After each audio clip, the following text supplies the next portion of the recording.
It was at this point that I knew I was in two places at the same time. I left my body and passed through a tunnel of light, which took me to a door of brilliant light. The door opened. I knelt down and saw that I was dressed in a dark robe of some sort. As I knelt, I looked up to see Jesus in front of me nailed to the cross. He looked down directly into my eyes. I've never seen eyes like those before or since. As he looked into my eyes, I asked him, without speaking words, "Hello everyone, it's Peculiar Stories here. If you like near-death experiences, consider subscribing. Also like the video so you can receive more interesting and eye-opening stories." Alright, let's get to the story. My name is Robin Foster. Well, my story is a bit complicated, but the facts are that I told my husband I wanted a divorce, and he decided to kill me. Apparently, he had planned it out for a long time, so that when the time came that I rejected him, he was able to act quickly. Our 3 children were spending the night next door, so after several hours of talking with him in our home, I got up to go next door and stay with the children. It was 3 o'clock in the morning. I made it as far as the front door when he bolted in front of me and locked the door. He pinned my arms behind my back and dragged me into our bedroom, threw me on the bed, and then climbed on top of me and sat across my abdomen. As I looked up at him, I saw something shiny in his right hand. As the shiny object came down towards my face, I thrust my left hand up to block the object. All I knew was that the object had to be stopped, without even realizing yet that it was a pair of scissors, and that I had grabbed the open blade. We struggled for control of the object in his right hand, and as I had a death grip on it, he finally had to rip it from my grasp. As he did this, the blade of the scissors severed all the nerves and tendons in my left hand so that my hand collapsed to the bed useless. I screamed, but no one could hear me. I knew that no one would be coming to save me. When I looked at his face, I could see the rage as he held the scissors high above his head again. This time my hand was useless to defend myself. He then proceeded to furiously chop off my waist-length blonde hair. In the process of bringing the scissors so close to my scalp, he stabbed me in the top of my head. When he finished chopping off all my hair and flinging it out into the air everywhere, he then pinned my arms behind my back again and dragged me into the master bathroom. He closed and locked the door, looked at me and grinned. I said, "What are you going to do to me?" He answered, "I'm going to shave your F-hash and circumflexing head." He then proceeded to cover my head with shaving cream. When he raked the single-edge razor across the top of my head, we then both discovered that I had been stabbed because blood spurted out 2 feet and covered the wall-size mirror that I was facing.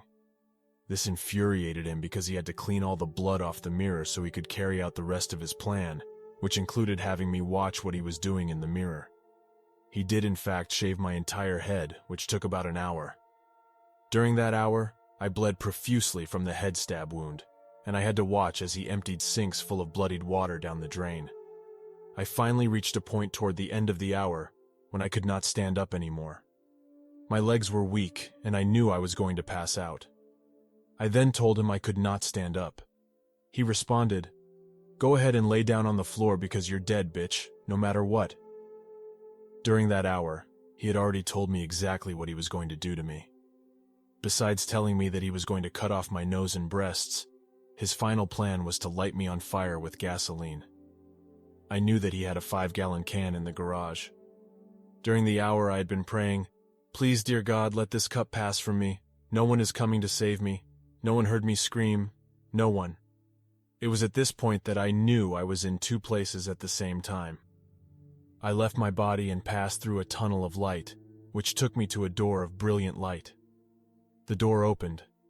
I knelt down and saw that I was dressed in a dark robe of some sort.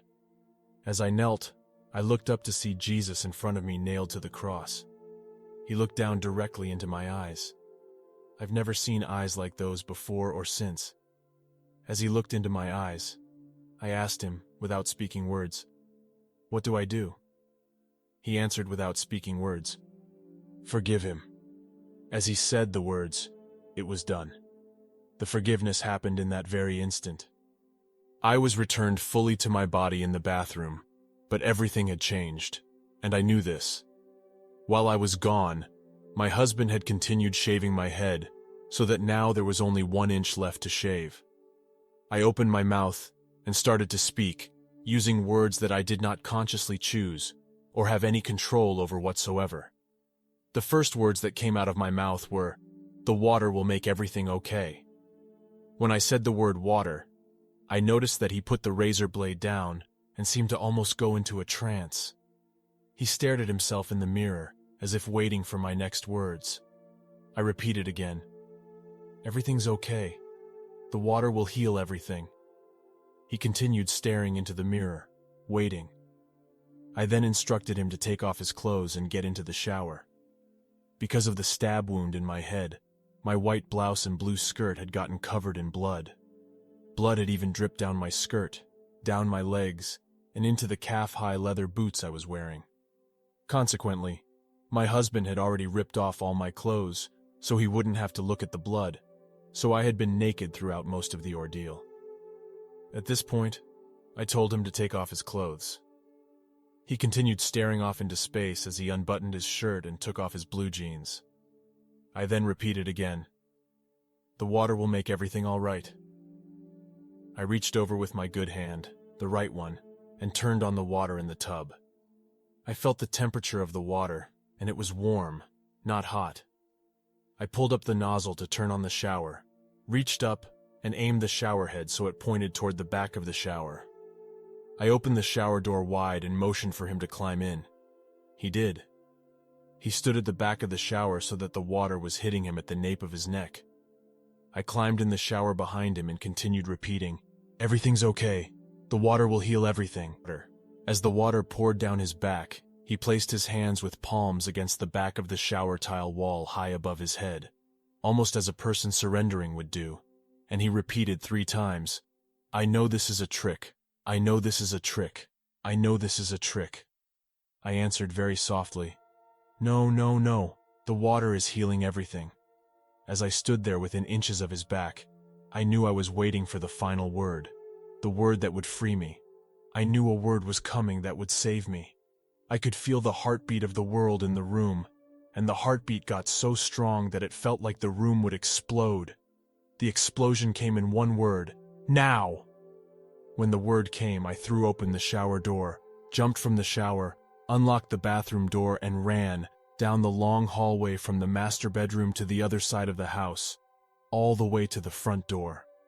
I unlocked the deadbolt and ran across the lawn, never daring to look back even once. I knew there was no time even for that. Just run. I ran to my neighbor's house where my 3 children were sleeping. It was now about 5 o'clock in the morning, and turned their front doorknob.